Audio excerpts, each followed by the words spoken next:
آپ فرماتے ہیں میں کبھی نہیں رویا تھا، میں کبھی نہیں رویا تھا. اور جب کہا نا تو وہی نہیں، کہتے میں نے سر اٹھایا تو میری آنکھوں میں آنسو تھے. میں نے کہا میں جو گیا تھا وہ نہیں ہوں، اب تو میں محمد عربی کا غلام بن گیا، اب میں وہ نہیں ہوں. اب نہیں ہو سکتا کہ کوئی میری نظر میلی ہو جائے، یہ کیسے ممکن ہے؟ اب نا اسلام کی تعریف ہم نے یہ کی ہے کہ خبردار کوئی ہمارے قریب نہ آئے، ہم کسی کو بات نہیں کرنے دیتے کہ ہم مسلمان ہیں، ہم بات نہیں کرنے دیتے. پتہ کیا بات ہے؟ ایک میری یہ تقریر ہوتی ہے ممبر پہ، اور ایک میرا عمل ہوتا ہے جب میں سفر کرتا ہوں، جب میں گاڑی میں بیٹھتا ہوں، جب میں دوستوں سے ملتا ہوں. جب ان دونوں باتوں میں تضاد آتا ہے نا، تضاد، تو لوگ تقریر کو جذبات نہیں کہتے، ایک فن بن جاتی ہے تقریر. آپ کو پتہ ہے نا وائزین نعت خواں کہتے ہیں میں نے محفل لوٹ لی، پھر لوگ شمار کرتے ہیں کتنے لوگوں نے سبحان اللہ کہی، پھر لوگ شمار کرتے ہیں کہ آج 5 بندے روئے بھی تھے جب میں تقریر کر رہا تھا. تو پھر یہ فن ہے، یہ جذبات کا اظہار. سمجھ لیں بات کو کہ عمل جب آپ نہیں نہ کرتے عمل، تو آپ خود بڑے بے چین رہتے ہیں کہ یار یہ میں کیا کر رہا ہوں، یہ کون سا گورکھ دھندا ہے کہ میرا عمل صفر ہوتا جا رہا ہے. ہمارے ایک استاد تھے تو وہ فرمایا کرتے تھے کہ اگر پڑھے لکھے آدمی کو تم بے عمل دیکھو تو اس سے دور ہٹ جایا کرو ورنہ تمہیں بھی بے عمل کر دے گا. میں نے ان سے عرض کی، میں نے کہا حضور یہ کیا ہے؟ تو فرمانے لگے اپنے حضرت صاحب سے پوچھنا، وضاحت کریں گے. میں نے حضرت صاحب سے کہا جی عجیب بات کر دی ہے، علم والے بندے کے پاس بیٹھ کے تو علم آتا ہے. تو وہ فرما رہے تھے کہ علم والے بندے کے پاس اگر وہ بے عمل ہو تو بالکل نہ بیٹھنا. ایک تابعی بزرگ، تابعی ہیں، صحابی کے شاگرد ہیں، فرماتے ہیں میں مسجد اقصی میں گیا، فلسطین میں مسجد اقصی میں ایک شخص کو میں نے دیکھا، بڑا نورانی چہرہ اس کا، اور بڑا اس کے وجود کے اندر عجیب سی کشش، خوشبو دور تک پھیلی ہے. وہ بندہ نہ نماز نہیں پڑھ رہا تھا، سجدے ہی کرتا جا رہا تھا، ایک سجدہ، دوسرا سجدہ، تیسرا سجدہ، اور سجدہ کرتا تو دیر تک سجدہ کرتا، پھر سجدہ کرتا تو دیر تک. کہتے ہیں جب وہ فارغ ہوا تو میں نے گزارش کی، کہتے ہیں جب وہ فارغ ہوئے تو میں نے گزارش کی، میں نے کہا بزرگوں ایک بات پوچھنے کو دل کرتا ہے. انہوں نے کہا پوچھو. کہنے لگے آپ اتنے سجدے کیوں کرتے ہیں؟ کہتے ہیں میں نے پوچھا تو بزرگوں نے رونا شروع کر دیا، اتنا روئے کہ ہچ کی بد گئی. پھر میں نے کہا حضور میں نے کوئی غلط بات پوچھ لی، آپ تو پریشان ہو گئے. کہنے لگے پھر رونے لگے. میں نے پھر کہا حضور آپ، میں نہیں پوچھتا سوال، کرتے پھر رونے لگے. 3 دفعہ روئے تو کہنے لگے سنو میں رسول اللہ کا صحابی ہوں، میں نبی پاک کا، میں نے اپنے حبیب سے سنا ہے کہ جب کوئی بندہ رب کو ایک سجدہ کرتا ہے تو اللہ اس کے گناہ معاف کرتا ہے. ایک سجدہ کرتا ہے تو اللہ کیا کرتا ہے؟ بولیے. اللہ گناہ بھی معاف کرتا ہے، رب اسے نیکی بھی عطا کرتا ہے، اور اپنی بارگاہ میں اس کا درجہ بھی بلند فرماتا ہے. ایک سجدہ اور 3 فائدے، گناہ بھی معاف ہوئے، نیکی بھی ملی، اور درجہ بھی بلند ہوا. کہتے ہیں یہ کہہ کے بزرگ پھر رونے لگے. جب وہ خاموش ہوئے تو میں نے کہا حضور اگر ناراض نہ ہوں تو مجھ پر تو کیفیت ہی عجیب طاری ہو گئی ہے، آپ کے اس رنگ نے میرا بھی رنگ بدل دیا ہے، پوچھ سکتا ہوں آپ کون ہیں؟ پوچھ سکتا ہوں آپ کون ہیں؟ کہتے جب میں نے سوال کیا تو انہوں نے پھر آنسو پوچھے.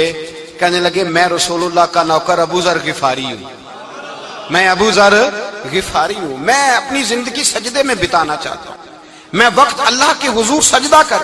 ہمارے ہاں میں نے اس دن بھی کہا تھا، ہمارے ہاں لوگوں نے بہانہ بنا لیا ہے حضور بخشوا دیں گے، محفل نعت 6 گھنٹے کی، نماز 5 منٹ کی، حضور بخشوا دیں گے. سنو نا جنہیں حضور بخشوا رہے ہیں، حضور انہیں بتا کیا رہے ہیں؟ حضور انہیں بتا کیا رہے ہیں؟ اللہ اکبر، کیا انداز ہے. حضرت ربیعہ بن کعب کہتے ہیں میں حضور کو وضو کرایا کرتا تھا، بخاری مسلم میں. ایک دن حضور نے فرمایا سل یا ربیعہ، ربیعہ کچھ مانگ لو. تو کہتے ہیں میں نے مانگا تو پھر میں نے بھی وہ چیز مانگی جو سب سے قیمتی تھی.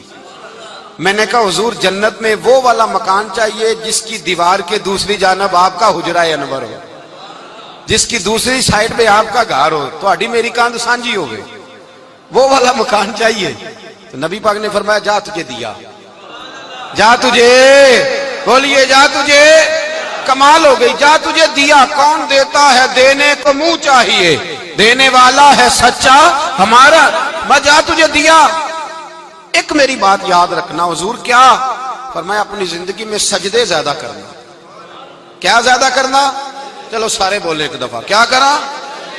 کیا زیادہ کرنے؟ تو حضور بھی فرماتے ہیں میرا جنت میں پڑوسی وہ ہوگا جو سجدے زیادہ کر کے آئے گا۔ تو میرے بھائی اگر تو سجدہ ہی نہیں کرتا، تو اس لذت سے ہی ناشنا ہے، نماز جلدی کی، باقی سارے کام لیٹ کے، مسجدوں میں بیٹھے ہیں لوگ، خوش گپیاں چل رہی ہیں، بڑے بڑی لمبی، نماز کا وقت آیا تو چھوٹی ہو گئی، فٹافٹ کرو۔ نماز، عبادت، ریاضت، یہ تو بندے کو اللہ کے قریب۔ حضرت عبداللہ بن جعفر، حضرت جعفر طیار کے بیٹے تھے، نبی پاک کی پھوپھی کے بیٹے تھے حضرت زبیر بن عوام رضی اللہ تعالیٰ، وہ انتقال کر گئے۔ ان کا جب وصال ہوا تو 10 لاکھ دینار کا قرضہ تھا ان پر، اور جو زمین انہوں نے چھوڑی وہ زمین بنجر تھی۔ لو سن لے، جن پر قرضہ چڑھا ہوا ہے وہ نسخہ بھی سن لے، جن پہ قرضے ہیں نا، جو تنگ دست ہیں، جو روز رکے بھیجتے ہیں دعاؤں کے کہ بڑی پریشانیاں، وہ وظیفہ سنیں، وہ وظیفہ سنیں۔ ہمارے زمانے میں وظیفے لینے کا رواج نہیں، تویز لینے کا رواج ہے۔ لینا چاہیے، تویز بری چیز نہیں، اچھی چیز ہے، لیکن زیادہ کام برکت والا کیا ہے؟ اللہ اللہ کرنا۔ کیا کام ہے؟ سجدہ کرنا برکت والا کام ہے۔ حضرت عبداللہ بن جعفر طیار کہتے ہیں میں نے قرضہ لینا تھا زبیر بن عوام سے، وہ وصال کر گئے، میں ان کے بیٹے کے پاس گیا، عبداللہ بن زبیر کے پاس۔ میں نے کہا پیسے لینے تھے، کہا بالکل لینے ہیں، میرے ابا جی مجھے وصیت کر کے گئے، لکھ کے گئے کہ یہ پیسے دینے، اور وہ یہ لکھ کے گئے ہیں، میں زندگی بھر کوشش کرتا رہا ہوں، ادا نہیں ہو سکے، بیٹا تیری ذمہ داری ہے میرے قرضے ادا کرنا۔ عبداللہ بن زبیر رضی اللہ تعالیٰ عنہ کہنے لگے میں انشاءاللہ آپ کی رقم دے دوں گا۔ تو عبداللہ بن جعفر طیار کہنے لگے بھائی ہم دونوں آپس میں ہیں، کوئی شے نہیں چھوڑ کے گئے آپ کے ابا جی، کوئی چیز نہیں، توجہ ہے میری بات پر؟ یہ صحابہ کا ذرا انداز دیکھیے گا بندگی کا، کوئی چیز نہیں چھوڑی۔ تو حضرت زبیر بن عوام کہنے لگے ایک زمین کا ٹکڑا ہے وہ بھی بنجر ہے، اس میں بھی کوئی کھیتی نہیں اگتی، سبزہ نہیں ہوتا، بنجر ہے، پانی کوئی نہیں، اور وہ اتنی خشک ریتلی زمین ہے کہ بڑا مشکل کام ہے وہاں سیراب کرنا، بے آباد زمین ہے۔ حضرت سیدنا عبداللہ بن جعفر کہنے لگے تو اس طرح کر، وہ مجھے ساری نہ دے، اس میں سے تھوڑی سی مجھے دے دے، میں 10 لاکھ دینار کے عوض وہی رکھ لیتا، تیرے باپ کا قرضہ ادا ہو گیا، دے تو صحیح۔ انہوں نے کہا آپ کیا کریں گے، وہ تو کسی کام کی نہیں، چند کوڑیوں کی بھی نہیں، فرمایا مجھے دے دو، میں جانوں اور میرا کام جانے۔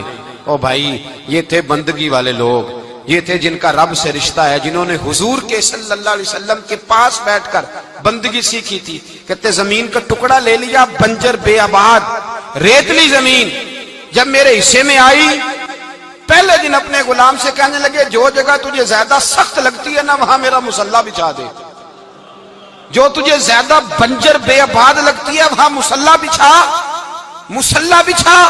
غلام نے مصلی بچھایا تو عبداللہ بن جعفر نے اللہ اکبر کہہ کے نیت باندھی۔ یہ حضرت جعفر طیار کے بیٹے ہیں، حضرت علی کے بھتیجے، انہوں نے نیت باندھی نماز کی، سر سجدے میں رکھا، رونے لگے، کہنے لگے اللہ میں بھی تیرا بندہ اور جس سے لینے تھے وہ بھی تیرا بندہ، خدا بندہ ہمارے درمیان مہربانی فرما، کرم نوازی کر، رحمت کا فیصلہ فرما۔ اتنا روئے کہ مصلی بھیگ گیا۔ کہتے اتنا تڑپ رہے تھے کہ صحابہ اکٹھے ہو گئے ان کے گرد، مصلی بھیگ گیا۔ جب بھیگا ہوا مصلی نماز مکمل کر کے اٹھایا نا، کہتے مصلی اٹھایا تو نیچے سے اللہ نے پانی کا چشمہ جاری فرما دیا، اللہ نے پانی کا چشمہ جاری کر دیا۔ فرمایا بناؤ حوض، کرو کھیتیاں سیراب۔ فرماتے ہیں جہاں ایک درخت نہیں اگتا تھا اللہ نے پورا باغ اگا دیا، جہاں ایک پھل نہیں ہوتا تھا وہاں عالی شان پھل لگ گئے، قرضے بھی ادا ہوئے۔ حضرت زبیر بن عوام کے بچوں کے پاس مال دولت بھی بچ گیا۔ لوگ جب کہتے ہیں یہ ساری کس چیز کی برکت ہے، اور فرماتے یہ ساری سجدوں کی برکت ہے، یہ رب کی بندگی کی برکت ہے، یہ اس کی بارگاہ میں نماز پڑھنے کی۔ مسلمان توجہ نہیں کرتا، توجہ نہیں، جاگ رہے ہیں آپ حضرات؟ یہاں کوئی حکومت اعلان کرے نا کہ ہر نماز کے بعد 500 روپیہ، کتنا جی؟ میرے خیال ہے کسی بھی نہیں ہونا مسیح جی، آن گے کہ نہیں؟ نہیں تھوڑے جے بول دے ہو، جڑے نہیں بول دے ہونا تو بالکل ہی نہیں نہ ہونا، ہونا تو پکا پتہ لگ۔ او خدا کے بندو بات سمجھو، رب فرماتا ہے تو مسجد آدھا میں تجھے برکت عطا کروں گا۔ کئی جگہ مسائل نہیں بنا دیے گئے، وہ چھوڑو دیے تو نفل ہے، چھوڑو دیے تو غیر مؤکدہ ہے۔ اعلیٰ حضرت فاضل بریلوی فرماتے ہیں جو نفل چھوڑتا ہے نا، ایک وقت آتا ہے سنت کے ترک کرنا شروع کر دیتا ہے۔ اور تارک سنت ایک وقت آتا ہے کہ واجبات کو چھوڑتا ہے، چونکہ وہ سیلاب اچانک نہیں آیا کرتے، پہلے چھوٹا سا سوراخ ہوتا ہے، دریا کے کنارے چھوٹا سوراخ ہوتا ہے، بند نہ کیا جائے تو بڑا ہو جاتا ہے، پھر اور بڑا ہو جاتا ہے، پھر وہ سیلاب بن جاتا ہے۔ کیا ہوتا ہے کہ جب ہم دیر کرتے ہیں، آپ دیکھ لیں دنیا داری میں لوگ کتنے آگے نکل گئے، کتنے دنیا داری کی جو چیزیں آئیں وہ غالب ہو گئیں۔ میں آپ سے پوچھ رہا ہوں، جتنے لوگوں کے پاس موبائل ہیں اتنے لوگ نمازی بھی ہیں؟ موبائل بعد میں آ کے غالب ہو گیا سب پہ، اور نماز آپ یہ ایوریج نکالے نا، جتنے لوگ فیس بک پہ ہیں اتنے لوگ دینی تعلیم کے میدان میں بھی ہیں، پڑھنے پڑھانے کا مزاج بھی رکھتے ہیں۔ جتنی نصیحتیں کرنے میں آج لوگ نکلے ہوئے ہیں، کیا اتنی خیر بھی دنیا میں بٹ رہی؟ جتنی جدید ٹیکنالوجی آ گئی سب ہم نے حاصل کر لی، بری بات نہیں، ٹھیک ہے، اچھی بات، لیکن سوال یہ ہے کہ وہ باتیں جو سالوں سے ہو رہی ہیں اور جو ہمارے دین کے فرائض میں شامل ہیں ان پر عمل کب ہوگا؟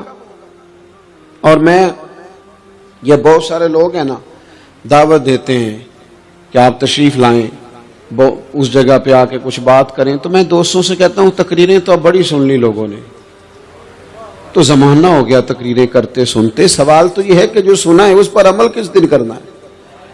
وہ پہلا قدم جو عمل کا ہے وہ کس دن اٹھانا ہے؟ یہ کوئی گورکھ دھندا تو نہیں ہے نا کہ نشستن گفتن برخاستن۔ دیکھیں نا قرآن مجید کی آیات نازل ہوتی تھی، صحابہ دوڑ پڑتے تھے عمل کرنے کے لیے۔